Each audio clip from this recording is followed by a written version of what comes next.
So we're continuing our series, and this morning I would like to focus on the ordinary everyday part of this series. We're looking at kingdom living in the ordinary everyday. And I think sometimes, I don't know about you, but sometimes I feel that you come to church and you're worshiping together and you're having conversation and maybe you're praying together and you're hearing a talk and you're really uplifted, you're reminded of truth, it's brilliant. And you go home and you wake up on Monday morning and there's a disconnect between what's happened in church and what you feel like on a Monday morning. Does anybody else feel that ever? There's a disconnect. Yeah, so I really want this morning to kind of bridge the gap, to look at how can we align the two things? How can we align the kingdom of God with the ordinary everyday? Because another way of putting the ordinary everyday is just our circumstances. And there are three kinds of circumstances. The first kind is the kind that we choose. So that might be where we work or something like that. Or, for example, a circumstance that I chose was moving from England to Northern Ireland when I was 21. I chose that, and that is where I now live. I mean, I thought I was coming for 10 months. Turns out I'm still here 21 years later, but still. So that's the first kind. We choose these circumstances. The second kind is not something that we have chosen or particularly planned for, but it's a direct consequence of a choice that we've made. So, for example, because I moved to Northern Ireland, there were some good consequences or some good circumstances and some bad ones. So a good one was meeting Rick. A bad one was that things happened back in England that I missed out on. So I didn't plan to miss those things, but because I had moved here, naturally I missed them. And the third kind of consequence or circumstance is the things that happen to us that we have no control over. So, for example, my parents moving here 21 years after me, I had no control over that. Here they are. Those things can be good or bad as well. I won't say what that one is. But those things can be good or bad as well. The things that happen to us that we have no control over, those are the three kinds of circumstances that there are. When you reflect on your life, every aspect of your life will fall into one of those three categories. That is our ordinary everyday. And so to help us work out how can we find God in this, how can we bring God into this, where does his kingdom fit with this, we're going to look today at the story of Esther. We have been looking at the story of Esther in our Coast group, and I have really enjoyed it. We started reading it, and I kind of thought, goodness, I don't know if we're going to be able to talk about this for that long. Like, I don't know how much we're going to be able to really get out of this. And as we've gone on, the depths that we have discovered in Esther has been really amazing. And so I just really wanted to share that with you this morning. So I know that maybe it's a book that some of us are less familiar with. When I have been reading it with Coast Group, so many things have come back to me that I had forgotten about. And so I'm going to do a really quick summary. So Esther begins with King Xerxes and Queen Vashti. And King Xerxes summons his queen, Vashti, to come and show off her beauty at one of his drunken parties. And she surprisingly says no. And so because of that, he's like, well, I don't want you as my wife anymore. And so he needs a new wife. And so his advisors say, well, why don't we have a beauty pageant? And let's bring all the beautiful women in Susa, where the story is based, and let's see who we can find for a new queen. And so Esther, this is when we meet Esther, or her Hebrew name is Hadassah. She's an Israelite, she's a Jew, and she is being raised by her cousin because her parents have died. And she, it says in Esther, she is brought to the king's harem. So this is in chapter 2, verse 8. She is brought to the king's harem. And scholars differ on whether she was brought by force or whether she came willingly. We don't know. And I kind of like that we don't know, because we don't know which category it falls into. Is it something that happened to her, or is it something that she chose? We don't know. And I like that because it takes the emphasis on the how and the why of the circumstance, and it puts the emphasis on what God can do anyway. So Esther comes to the palace, and she is chosen. From all of the beautiful young women that come to the palace, she is the one chosen after a period of time to be the queen, and so she is established in her place. And a short time later, her cousin Mordecai is sitting in the palace grounds, and he overhears two of the king's servants or eunuchs plotting to kill the king. They're making this assassination plot. And Mordecai overhears them, and he tells Esther, who tells the king, and the king's life is saved. And Esther tells the king it was Mordecai who brought this to your attention, so he gets the credit. And it's recorded in the history books. Sometime later, the Bible says, the king elevates somebody called Haman to a position of real power and authority, sort of like prime minister. And Haman is not a good guy. He is not one of God's people, and he wants everyone to bow down to him because of his position of power, and Mordecai refuses. And so Haman finds out that Mordecai is a Jew, and he decides it's not going to be enough to just kill Mordecai for not bowing down to me. I need to kill all the Jews. And so he goes to the king, and he bribes and manipulates the king to come up with this plan to assassinate all of the Jews. And so then Mordecai, because I should have said Esther has kept her Jewish background hidden. Nobody knows about that. And that was Mordecai's advice to her. And so when this decree is issued by the king that all of God's people are going to be wiped out a number of months down the line, Mordecai comes to Esther and says, you need to do something about this. And she is not keen. And he says the very famous line that we probably all know, that maybe you are in this position, that God has put you in this position for such a time as this. And so Esther goes to the king, and despite the risk of death, she goes and she says the also very famous line, if I perish, I perish. And so she goes to the king, and she hosts a banquet for the king and for Haman. And but she doesn't tell them what's happened yet, why she's hosting the banquet. So that's the summary of the story so far. Now, the really important thing to say about Esther, the book of Esther, is that it doesn't once mention God's name. Not once. But that's not a mistake by the writer. That's not an accident. That is so that we see the importance and the power of looking for God in the detail, of looking for God beneath the surface. That's why his name is omitted from the book, because this is a story of looking for him and finding him. And maybe you feel, as I often do, that your everyday circumstances don't overtly mention God's name either. Maybe your 9-to-5 life doesn't scream God. Maybe when you go about your life every week, it feels disconnected from a Sunday. It doesn't feel like you are always in the kingdom of God, and that the characteristics of the kingdom are always in your everyday life.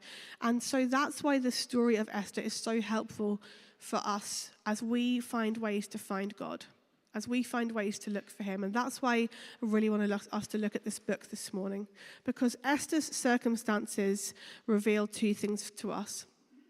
And the first one is this, that in all circumstances, God is always working. Whether you've chosen them, whether they're a consequence of a choice you've made, whether they've just happened to you, in all of your circumstances, God is always at work. So let's look at Esther and see, why do I say that? What's the evidence for that? So the first place we're going to look is in Esther chapter 2, verses 16 to 18. Esther was taken to King Xerxes at the royal palace in early winter of the 7th year of his reign. And the king loved Esther more than any of the other young women. He was so delighted with her that he set the royal crown on her head and declared her queen instead of Vashti. To celebrate the occasion, he gave a great banquet in Esther's honor for all his nobles and officials, declaring a public holiday for the provinces and giving generous gifts to everyone. Esther is queen. She is in her place. And it's really important to notice that there has been no mention of Haman yet in Esther. Haman is not in his position yet. He hasn't been promoted. And yet, before there is Haman, there is Esther. Before the enemy of God's people has raised his head, the rescuer of God's people is in place. Before there's a problem, there's a solution. And I find that a really comforting thought, that even though trials will come, and we know they will come, and for a lot of us they're already here, and Jesus said, in this world you will have trouble. Trials will come. But before the trials come, God is already working. And the solutions to those trials are in place. We had first-hand experience of that a few years ago. We were on a walk with some friends. It was a very windy day. And as we were walking, it was getting quite dark. And so we decided we would turn and head back to the car. And we were heading back. And we met a man coming towards us with a couple of dogs, and he said, "Oh, I'm glad to see you because there's some kids up there like ahead of you," and I was worried they were on their own, but we were like, "Oh no, don't worry, they're there with us." So that was fine, and a couple of minutes later, we saw the kids down ahead of us, and we shouted, "Is everybody there?" And they were like, "Everybody's here apart from Benji." We're like, wonder where he is. And so then it turned out the guy that we had met with a couple of dogs hadn't said, I saw some kids, he said, "I saw a kid." And so he had seen Benji on his own. We thought he was with the other kids. They thought he was with us. And we didn't know where he was. And probably took us 20 to 30 minutes to find him in the dark. Sorry, I wasn't expecting that. In the dark and in the wind. And you can imagine how it felt. Anyway, the amazing thing about it was that we were with these friends, and we kind of all split up to look for him. And one of our friends, Jenny, she happened to be holding Benji's coat, because Finn had taken off his coat and given it to me.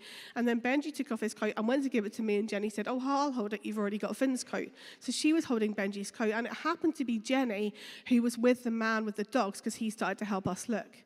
And after, I'm not sure how long, maybe 5 or 10 minutes, I was unaware of this at the time, and so was Rich. He said to her, "Have you got anything of his that he was wearing?" And she was like, "Oh, yeah, actually, I'm holding his coat." And he said, "Oh, let my dog sniff the coat." And the dogs found Benji. Sorry, guys. And it was really amazing. It was really amazing. He was kind of oblivious that all this drama was going on. He was absolutely fine. But the really amazing thing about that is that for that man to be in that place where we needed him to be, the idea to go for a walk in his head in that place with his dogs had to have happened, I don't know how long before. I have no idea where he lived. I don't even know his name. I gave him a hug, so I didn't find out anything about him. But I don't know when he had that idea, but I know that God put that idea in his head to go for the walk that day. I know that God put the idea in Jenny's head to say, "Here, I'll carry Benji's coat." And I know that God orchestrated it so that Jenny was with that man when he had that idea. Before there was a problem, before Benji had gone on his own, off in his own little world, before that happened, that man had already decided, "I'm going to go for a walk in this place today." Before he was lost, his finder was already in place. And as you consider your circumstances, both the current ones and the ones to come, know this, that God has already put his plans and his solutions in place for anything that you will face. He is always ready for whatever is coming. Nothing catches him off guard. He is always at work. And so Esther is in place as queen. And then the next event we're going to read about is in chapter 2, verses 21 to 23. One day, as Mordecai was on duty at the king's gate, 2 of the king's eunuchs, Bigthana and Teresh, who were guards at the door of the king's private quarters, became angry at King Xerxes and plotted to assassinate him. But Mordecai heard about the plot, and he gave the information to Queen Esther. She then told the king about it and gave Mordecai credit for the report. When an investigation was made and Mordecai's story was found to be true, the 2 men were impaled on a sharpened pole. This was all recorded in the book of the history of King Xerxes' reign. These verses will lead to something in a minute, but before we get to that, it's really important to notice that this little detail is not missed in the story, and neither are the small details in our lives. The little ways that we serve God, the little ways that we put other people before ourselves, the little ways that we take a stand for what is right, the little ways that we love our families and our colleagues and our communities. God sees all of that. Nothing is missed by him. Nothing is forgotten by him. And it is stored where it needs to be stored. And we see that as we read on. Because sometime later, Haman is promoted. And then we read about his plot in chapter 3. Sometime later, King Xerxes promoted Haman, son of Hammedatha, the Agagite, over all the other nobles, making him the most powerful official in the empire. The empire, by the way, went from India to Kush, which is Ethiopia. So this is a huge, huge empire. All the king's officials would bow down before Haman to show him respect whenever he passed by, for so the king had commanded it. But Mordecai refused to bow down or show him respect. When Haman saw that Mordecai would not bow down or show him respect, he was filled with rage. He had learned of Mordecai's nationality, so he decided it was not enough to lay hands on Mordecai alone. Instead, he looked for a way to destroy all the Jews throughout the entire empire of Xerxes. And so he goes to the king, and he bribes and manipulates the king to issue this decree to do just that. And in the midst of all this planning, once the decree has been issued, and Haman is planning how he's going to bring this about, he reaches a point where he's so sick of Mordecai that he decides he can't wait to kill him with all the other Jews. He needs to do it now. And so he sets up a 75-foot sharpened pole. Some versions of the Bible say a gallows. And early in the morning, he gets it set up in the evening, and early the next morning, he goes to see the king to ask the king's permission to kill Mordecai. But God has other plans. And so this is where we see him working again. So this is in chapter 6, verses 1 to 3. That night, the king had trouble sleeping. So he ordered an attendant to bring the book of the history of his reign so it could be read to him. In those records, he discovered an account of how Mordecai had exposed the plot of Bigthana and Teresh, two of the eunuchs who guarded the door to the king's private quarters. They had planned to assassinate King Xerxes. We just read about that. What reward or recognition did we ever give Mordecai for this? The king asked. His attendants replied, nothing has been done for him. It just happens that the king can't sleep. And it just happens that he chooses this book to be read. And it just happens that the bit that's read is the bit about Mordecai. God is working, and God uses sleepless nights. When the Old Testament prophets prophesied about Jesus being born, they said that the Messiah would be born in Bethlehem. Mary and Joseph lived in Nazareth. It just happened that Caesar called a census so that every man had to go to where he was from. And so Joseph and Mary had to leave Nazareth and go to Bethlehem. And it just happened that that was at the time that Jesus was due to be born. God uses sleepless nights. He uses Caesars. He uses censuses. It just happened that when Joseph was taken by his brothers and thrown into the pit, into the cistern, it just happened that some Ishmaelite traders were heading past at that very moment on their way to Egypt. Where did God need Joseph to be? In Egypt. So that 17 years later, he could become prime minister and save hundreds of thousands, if not more, people from their death in the famine. God uses Ishmaelite traders. He uses sleepless nights. He uses censuses. The Bible is full of moments like that. It just happened that. It came to pass that. Why did it come to pass? Because God made it come to pass. And our lives are filled with moments like that too. We just don't always see them for what they are. And often I think they look like inconveniences. Like sleepless nights are an inconvenience, right? I mean, I don't have them very often, I have to be honest. I think maybe the census felt like a bit of an inconvenience, heavily pregnant. People who have been heavily pregnant recently, would you agree? Traveling on a donkey to go and be counted, like that must have felt not great. On the surface, maybe these things are inconveniences. But remember, sometimes with our circumstances, we need to look below the surface. When I lived in England, I had a flatmate called Sarah. We lived on the most dodgy estate you can imagine. Like, if I was getting off the bus late at night, I literally sprinted from the bus stop to my flat, singing worship songs the whole way to keep evil at bay. It was a horrible place. But it was a good experience, you know. And anyway, I lived with this girl, Sarah, and any time that she woke up in the night, she assumed that God had woken her up. And so she would ask him, who do you want me to pray for? Is something that you consider a bad thing actually something that leads you to God?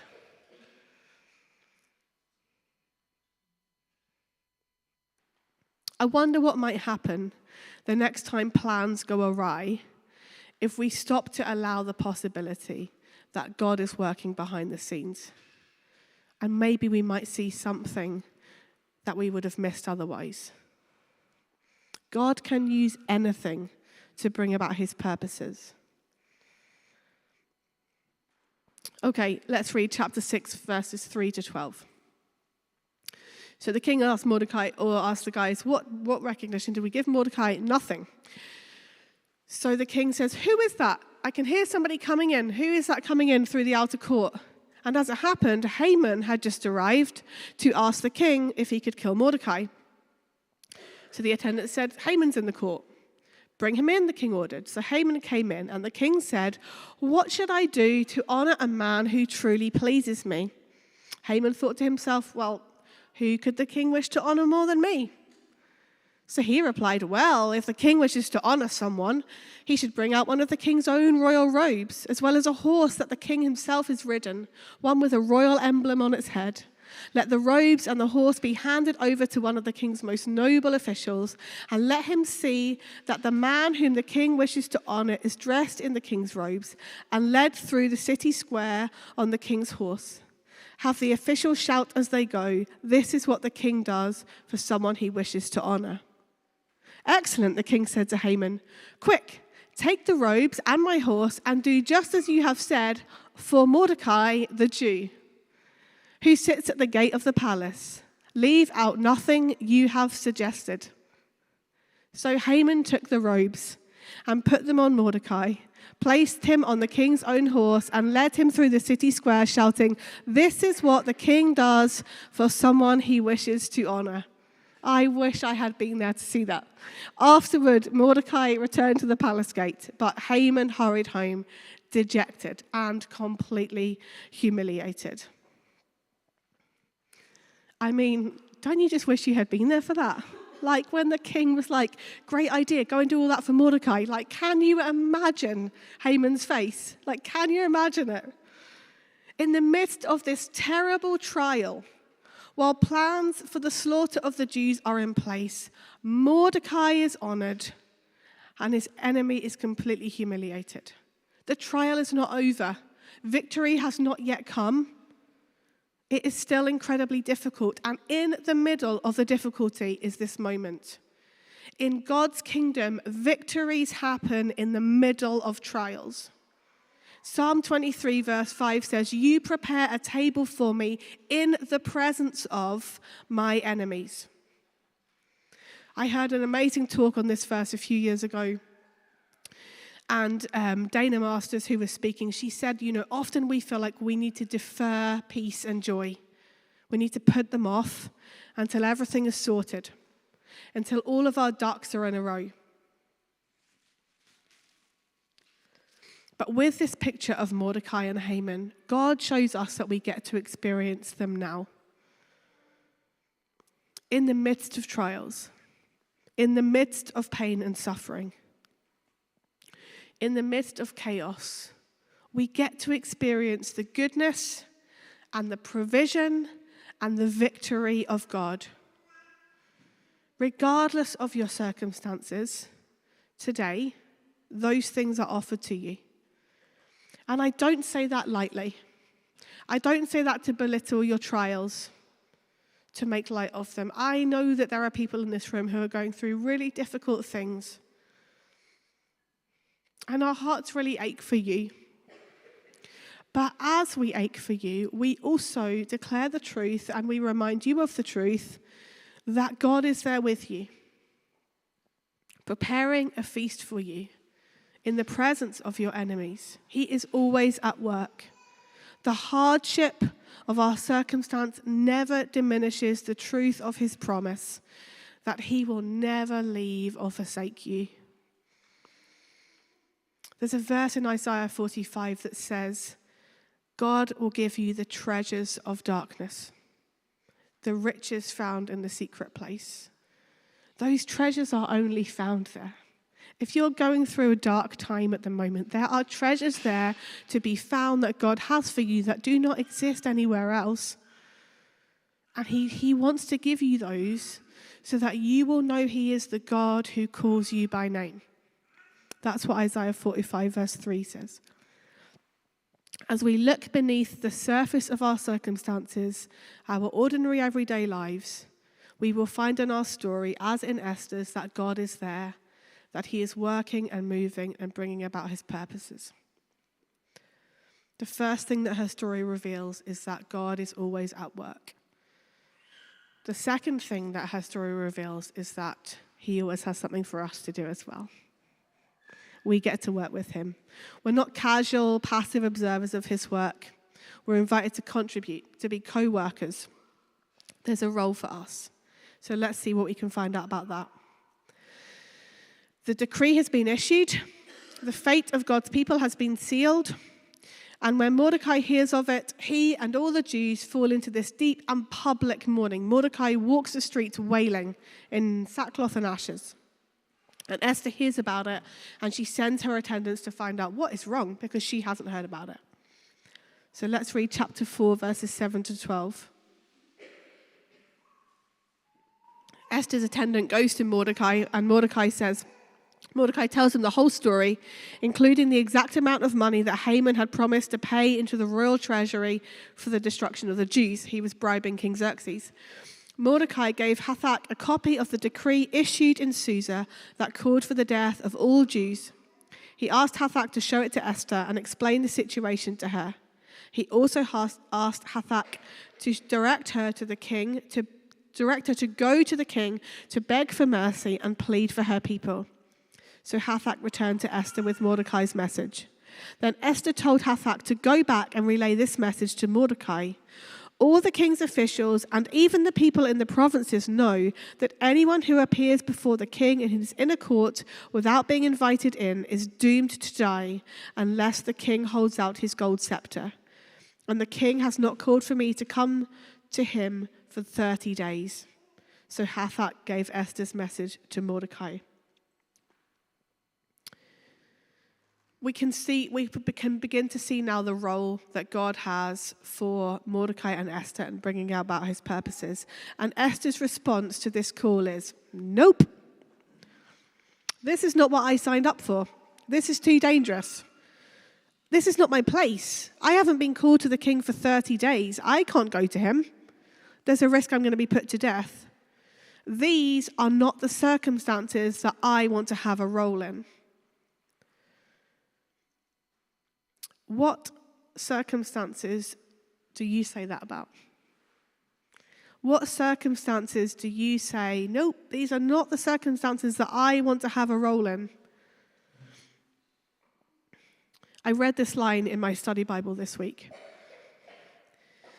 The opportunities we have are more important than the ones we wish we had. The opportunities we have are more important than the ones we wish we had. It really hit me. I am really a great one for if-onlys. If only we had this. If only that was that.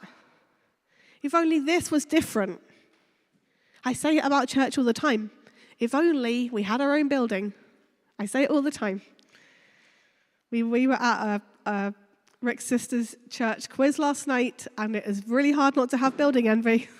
It's really hard. And I think, oh, if only. But we don't have our own building. We have the YMCA. And the circumstances and the opportunities that we have here are more important than the ones I wish we had, because these are the ones we really have. Because here, God is always working. And here, we always have a role to play. That is more important than what we wish we had.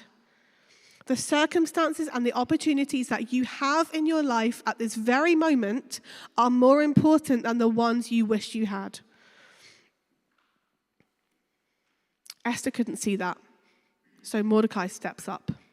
Because before Esther takes up her role, which we know so well, Mordecai takes up his. Let's read chapter 4, verses 13 to 14. Mordecai sent this reply to Esther. Don't think for a moment that because you are in the palace, you will escape when all the other Jews are killed. If you keep quiet at a time like this, deliverance and relief for the Jews will arise from some other place, but you and your relatives will die. Who knows if perhaps you were made queen for just such a time as this?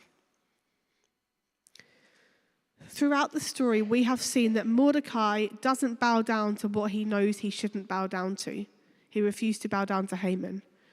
We know that Mordecai speaks out about injustice because when this decree was issued, Mordecai went around the streets wailing and making a noise. Esther sent him some clothes. She was like, can you put on your normal clothes again? Can you keep it down a wee bit? You're making quite a big fuss about this. But he wouldn't. He wouldn't put them on. He was making a stand about injustice.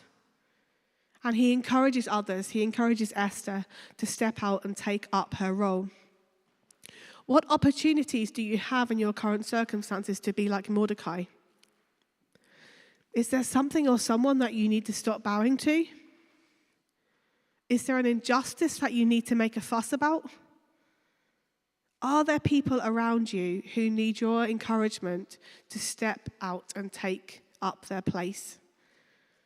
For Esther to take up her role, it took Mordecai to take up his.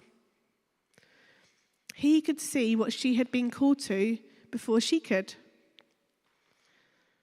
Don't underestimate the power and the importance of encouragement. Speak into the lives of the people around you and call out what you see God has for them and why he has put them where they are. Be a Mordecai. Esther responds to his encouragement and she does 3 things. Chapter 4, verse 15 to chapter 5, verse 1. Then Esther sent this reply to Mordecai. Go and gather together all the Jews of Susa and fast for me. Do not eat or drink for 3 days, day or night. My maids and I will do the same. And then, though it is against the law, I will go in to see the king. If I must die, I must die. So Mordecai went away and did everything as Esther had ordered him.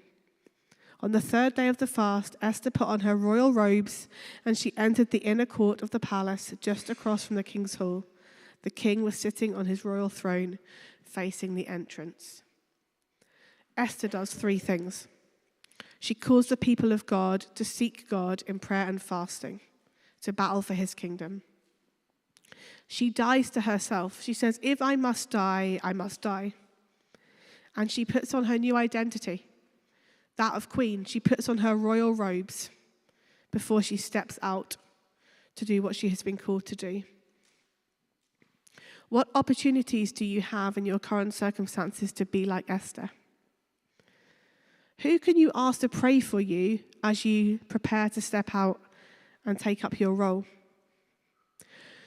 What needs to die in order for you to step out? Fear of failure? That has to die every time I stand up to speak. Fear of what other people will think? Fear of rejection? And I don't mean that we have to get rid of those things in order to step out. Because usually and often those things only die as we step. If I waited for feelings of inadequacy and fear of failure to go before I stood up here, I wouldn't stand up here. It's in the standing up that those things die. It's in the stepping out that those things die. What opportunities do you have to say no to fear and yes to God? And where is he reminding you of who you are in him? What robes is he handing you? Accepting your new royal identity is absolutely key in stepping out for him and taking up your role. The circumstances we have are more important than the ones we wish we had, because they are the circumstances where God is already working and where he is inviting you to work with him. This is my reality. Where is God here and now? What is he calling you to do here and now? Every single circumstance is the opportunity to see him at work. And every single circumstance is the opportunity to work with him. What happens at the end of the story? What was meant for evil, God has used for good. We've just been singing about that. The very thing that Haman had built to kill Mordecai is the thing that Haman was killed on. What was meant for evil, God used for good. At the end of the story, enemies are defeated. A second decree was issued by King Xerxes, giving all of God's people throughout the kingdom the right to defend themselves against attack on the day that had been set for their destruction. And so instead of God's people being wiped out on that day, their enemies were wiped out. Mourning was turned to dancing.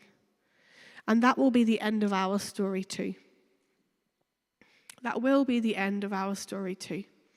God still takes what the enemy means for evil and he uses it for our good. And one day our enemy will be defeated forever, and we will live whole and free in complete fellowship with the God who knows and loves us fully. But while we wait for that day, our current reality is that we still face trials. I don't need to tell you that. And our circumstances are not always what we would choose. What can we learn from Esther as we are in this current reality? She prepared well. Within the circumstances that she had, she prepared well. She prepared well for the opportunity she knew she had, the chance to become queen. And in doing so, she was well prepared for the opportunity that she didn't know she was going to have, that of saving her people. She made a good impression on the people around her. She accepted advice from those who knew the king, and she followed Mordecai's instructions. She waited and she prepared well within her circumstances. We can do that as well. And secondly, the legacy of these events was an annual festival called Purim. And it was designed to remind God's people of what he had done through Esther and Mordecai, so that their faith would be high for what he could do in the future. It's really good for us to do the same. If you need to raise your faith for what God can do now, look back at what he has done already. Do that with friends or family. Help each other see and remember what God has done in your lives. This morning we have seen God at work before, during, and after the trials that his people faced. Before the trial, Esther was in place. Before there was Haman, there was Esther. During the trial, we saw Haman leading Mordecai through the streets, giving him honor. And after the trial, Mordecai was promoted to the position of authority and leadership that Haman had held. Where God's enemy had been in position, now God's person was in position. Before, during, and after. The truth this morning is that there has not been a single circumstance in your life where God has not been working behind the scenes. There has never been a circumstance where he's not been working before, during, and after. I want to finish with a really well-known verse about circumstances, and it's in 1 Thessalonians chapter 5 verses 16 to 18. Always be joyful. Never stop praying. Be thankful in all circumstances, for this is God's will for you who belong to Christ Jesus. Be thankful in all circumstances. On the surface, that is a ridiculous thing to expect, isn't it? Be thankful in all circumstances. But when we remember that every single circumstance is an opportunity to see God at work and to partner with him in that work, then it makes perfect sense that we would give thanks, doesn't it? Isn't that incredible? That every single circumstance in your life is an opportunity to see God at work. And every single circumstance in your life is an opportunity to work with him. Give thanks in all circumstances.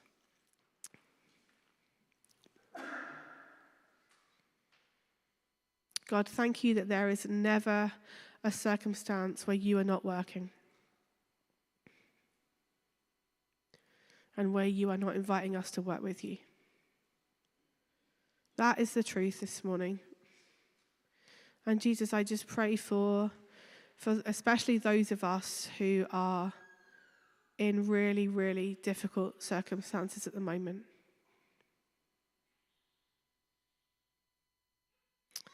Actually, if that's you, would you stand? If you're facing a really difficult circumstance at the moment, would you stand? Jesus' promise to you this morning is that he will never leave you or forsake you. That he is with you and that he is working. He was working before you got into this situation. He is working now, and he will continue to work once it is resolved or at an end.